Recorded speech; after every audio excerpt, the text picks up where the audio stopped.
Nubank is probably the largest digital bank in the world, and today we're going to take a look at how they make money. Before we get into that, let's talk about the opportunity. So it's estimated that there's around several $100 billion of total addressable market to be captured in Latin America, in particular in Brazil, Mexico, and Colombia. This table here was taken from Andreessen Horowitz, and wouldn't be surprised if they were an investor in Nubank, because this seems to match Nubank's strategy. So you can see here that the top 5 banks in all 3 of these countries dominate in terms of their concentration. So they can certainly be more easily disrupted because they are likely large bureaucracies that have been comfortable in their ways. And you can see here that there's a large percentage of these countries' citizens that are unbanked. So that's the pain point that Nubank's going to address with their platform. You can see here that this was a slide taken from their recent earnings deck, which you won't be able to glean much from in terms of how they make their money, because it just contains a lot of metrics. And this is one useful metric that tells us this country is still 95% exposed to Brazil. So whilst you may get the impression that Nubank has more geographical expansion, they actually don't. Now they're making progress, you can see, in these new markets, but it's early days. So where they're predominantly a leader is in the country of Brazil. And it took several hours for us to finally come across this chart that was buried in their 10K, or let's say 20F, that shows how they make money. So you can see here for 2021, the 4 buckets there that are highlighted make up 85% of the revenues. You can also see one there titled Interest Income Lending has grown by over 650% year over year. So let's look at these 4 buckets. We have interest income from credit cards,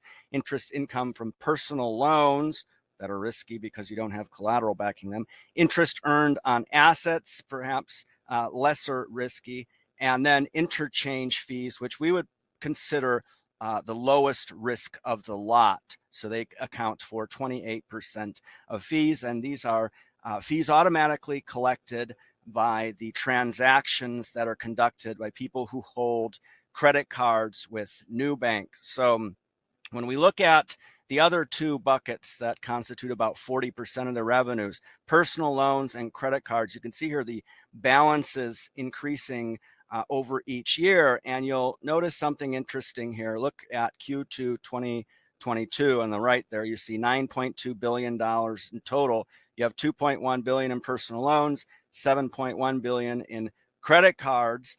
And then you look on the right here, what they call their interest earning portfolio. Now, the balance of all their credit cards doesn't equal the amount of money that they're gaining interest from. That's only for credit cards that roll over such that the individual is paying interest. So when you look at their actual interest earning portfolio, on the right-hand side here, you can see this liquidity chart they provide later on in the deck shows interest earning portfolio as a percentage of their total deposits, what they call the loan to deposit ratio. And they want to keep that around 14%. Right now, it's 24%. Now, when they talk about the increase in personal loans being driven by consumer demand, well, certainly when you offer people a loan, they're going to be likely to take it. And there's a question there around the quality of these. If you look at StoneCo in the video that we did on that firm, and I'll put a link to that in the description of this video, they had problems with the quality of the loans that they were giving out. So you need to pay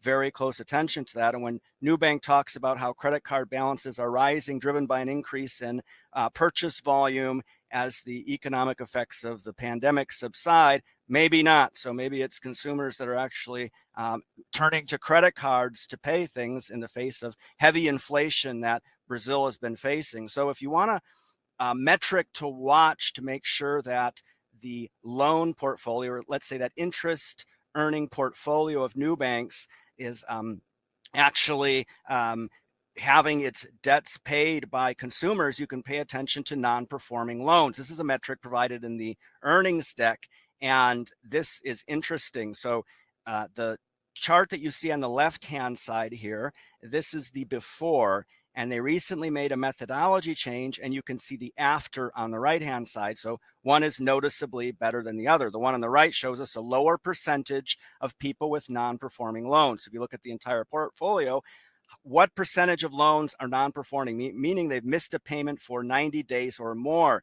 And the reason that this changed is because they changed their methodology to say, we're going to write off loans at 120 days, not at 365 days. That's quite a dramatic change. And the end result is an improvement in NPL. So this just goes to show how complex business models, especially those in the finance world, can quite easily be manipulated to paint a particular picture, just depending on how you define the metrics. You can always torture the data and make it tell you what you want it to tell people. So that's something to keep in mind in regards to their interest earning portfolio. And then the fourth bucket of their revenues, we talked about interest earning portfolio, we talked about interchange fees, and then there's investment interest that they get from holding deposits. Now, if you invest in a risk-free asset, traditionally a U.S. government 3-month bond, then that will give you around 3% yield. Contrast this to the Brazilian 10-year bond, which yields about 12%.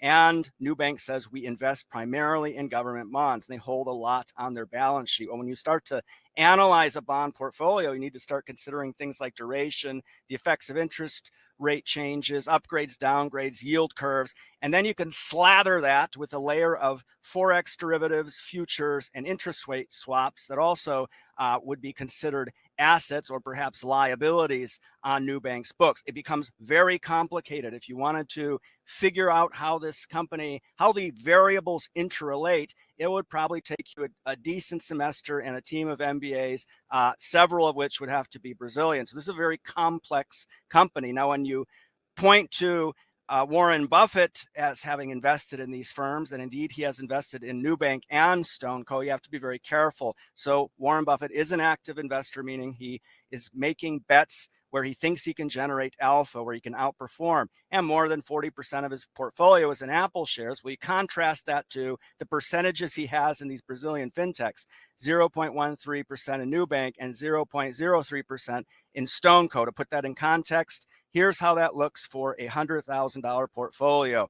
That would be $133.50 in Nubank and $27 in StoneCo. So always put that into context. Now, when it comes to valuation, you can see here Nubank is fairly rich compared to some other names we pulled from our tech stock catalog. And there's a reason for that.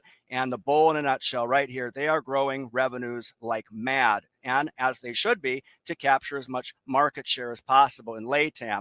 It's just that this is a particularly risky company, and the acting comptroller of the currency in the United States recently, just days ago, made a statement that said, regarding fintechs, as we learned from the 2008 financial crisis, risks that are unseen have a tendency to grow and later be the source of nasty surprises. And he's talking about how fintechs are not being regulated the same way as banks. And everybody will point to banks being the instigators there, but he has a valid point. Go sit and look through the 10F or the 20F for Nubank or the 10K for SoFi, and you'll see what he's talking about. So as a leader in Brazilian fintech, Nubank would be the company to invest in of the ones that we've looked at, which is the other would be StoneCo. Best suited for Brazilians who understand that environment and who have time on their hands to embrace all the acronyms, charts, buzzwords, and nomenclature. So for us, this is a very complex enterprise with heavy country concentration risk, not something we would invest in. But please put your comments in the comment section. Make sure to subscribe to our channel. Thanks for taking the time to watch this today.